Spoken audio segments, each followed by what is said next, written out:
He was tall, polite, a genius with a photographic memory, and he killed 10 people, including his own mother. But the most terrifying part, he wanted to be caught. This is the chilling case of Edmund Kemper, the co-ed killer who helped the FBI understand serial murder after he created his own blueprint.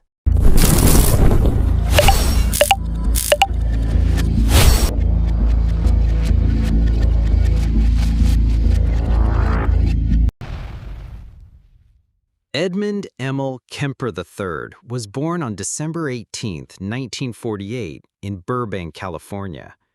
From the very beginning, his life was defined by pain and rejection. His mother, Clarnell Strandberg, was emotionally abusive and violently anti-male. She called him useless. She locked him in the basement, alone in the dark next to the furnace.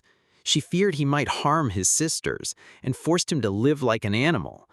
But even at age 10, Ed was already showing signs of darkness.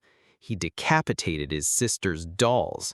He buried a cat alive and later dug it up just to cut off its head. At age 15, Ed couldn't hold the rage anymore. One afternoon, during a visit to his grandparents, he grabbed a rifle and shot his grandmother in the kitchen. Then he calmly waited. When his grandfather came home, Ed shot him too. His reason? He didn't want his grandfather to see what he had done.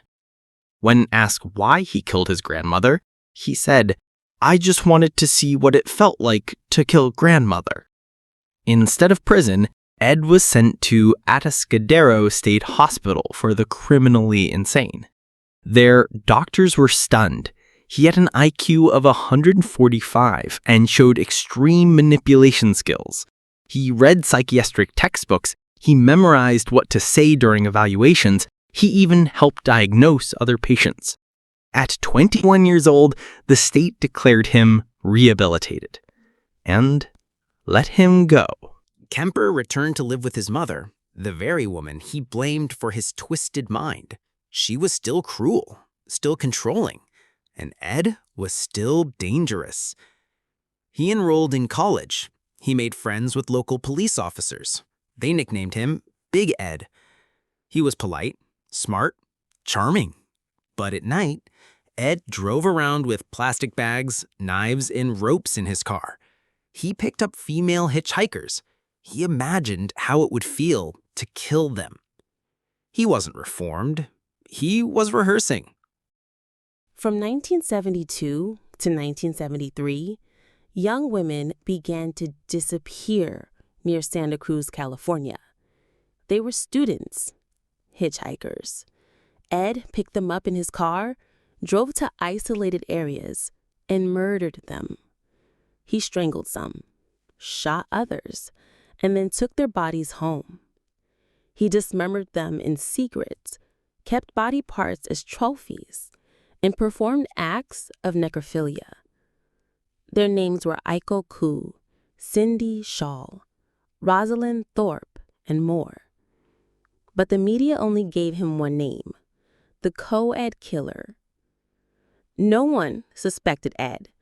He was the friendly giant, the guy who had drinks with cops, the man who shook hands with detectives after hiding corpses under his mother's house. Psychologists call it narcissistic personality disorder. Others call it evil. Ed Kemper knew what he was doing. He hated women. He wanted control. He didn't kill out of impulse. He killed because it made him feel powerful. He once said, "When I see a pretty girl walking down the street, I think two things. One part of me wants to take her out and talk to her. The other wants to kill her. And it's like a coin toss."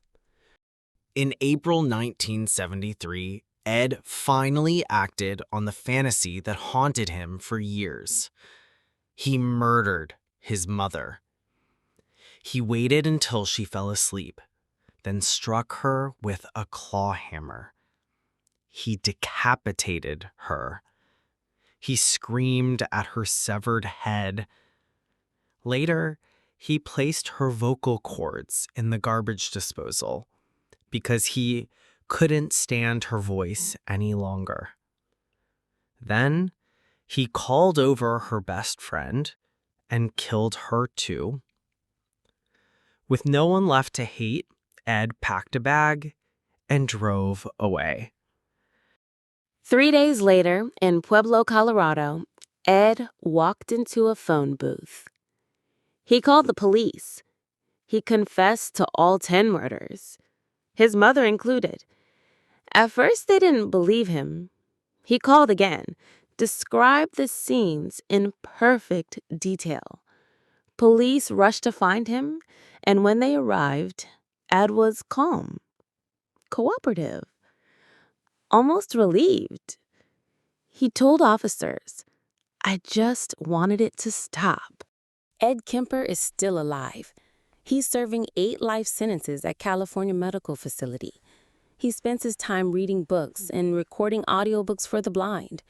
To this day, the FBI uses his case to profile serial killers. Because Ed wasn't insane. He was aware, intelligent, calculated. His story is not just about murder. It's about the darkness of the human mind and how it can wear a charming face. You've just been inside the killer's head. If this disturbed you, subscribe. There are more dark minds to explore, more truths to uncover. This is Inside the Killer's Head, and we're just getting started.